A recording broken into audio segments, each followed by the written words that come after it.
प्रिय दोस्तों, दैनिक आहार कार्यक्रम में आपका स्वागत है, जहां वचनों के माध्यम से ईश्वर हमारी आत्मा को पोषित करते हैं।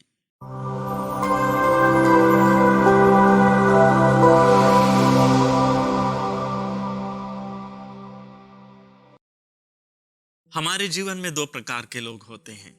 एक जो हमारे साथ होते हैं और दूसरे हमारे विरुद्ध। इन दो प्रकार के लोगों को हम अपने जीवन में हमेशा पाएंगे। जो लोग हमारे साथ होते हैं वे हमेशा हमारा भला चाहते हैं और हर परिस्थिति में हमारे साथ खड़े होते हैं। लेकिन दूसरे प्रकार के लोग हमेशा हमारी बुराई करते रहते हैं। आप कितनी भी अच्छाई कर लो, लेकिन वे उसमें कुछ खामियां निकाल के ही रहेंगे। वे सदा आपको नीचे गिराने में लगे रहते हैं। सुसमाचार में भी हम इन दो प्रकार के लोगों को देखते हैं। यीशु ने अनगिनत चमत्कार किए, लोगों को चंगाई प्रदान की, अबदूतों को निकाला और लोगों को शुभ संदेश सुनाया। जब कभी यीशु ने यह सब किया, एक समूह के लोगों ने उन पर विश्वास किया और यीशु के सामर्थ्य को स्वीकार किया। वहीं दूसरे प्रकार के लोग हमेशा ही यीशु के सामर्थ्य पर सवाल उठाते थे।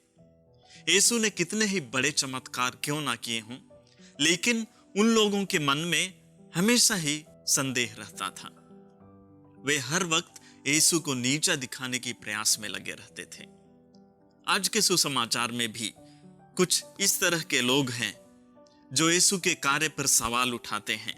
यीशु एक अबदूत ग्रस्त व्यक्ति से अबदूत को निकालते हैं, लेकिन लोग यह कहकर उन पर दोष लगाते हैं कि यह अबदूतों के नायक बेल्जेबुल की सहायता से अबदूतों को निकालता है। कुछ लोग तो स्वर्ग की ओर से कोई चिन्ह भी मांगने लगते हैं, लेकिन इन लोगों को किसी भी प्रकार का चिन्ह देना व्यर्थ ही था, क्योंकि ये उन लोगों में से थे जिनके बारे में नबी यिर्मयाह के ग्रंथ अध्याय 7 पद संख्या 26 में प्रभु कहते हैं, उन्होंने मेरी बातों पर ध्यान नहीं दिया और मेरी आज्ञाओं का पालन नहीं किया। वे अकड़ कर बुराई करते रहे। यीशु कितना भी चिन्ह प्रदान करें या चमत्कार करें, उन लोगों में कोई बदलाव नहीं होने वाला था। वे तो मात्र यह घोषित करना चाहते थे कि यीशु भी शैतान का सिपाही है और उसके लिए उसी के सामर्थ्य से काम कर रहा है।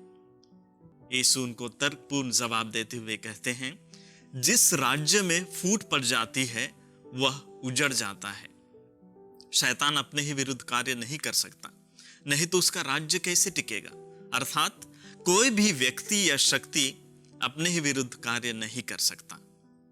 अंततः प्रभु कहते भी हैं, जो मेरे साथ नहीं है वह मेरा विरोधी है और जो मेरे साथ नहीं बटोरता वह बिखेरता है।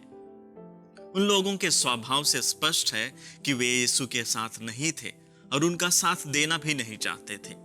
वे तो बस यीशु के अच्छे कार्य में बाधा डालना चाहते थे।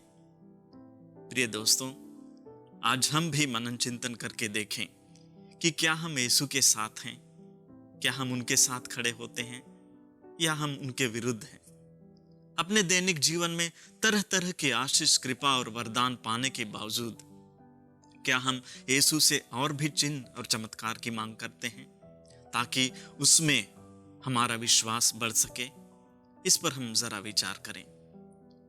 आज के सुसमाचार के माध्यम से हमें यह भी ज्ञान मिलती है कि जो लोग हमारे विरुद्ध होते हैं उनके सामने हम लाख अच्छा करें, फिर भी आलोचना के सिवाय हमें कुछ हासिल नहीं होगा।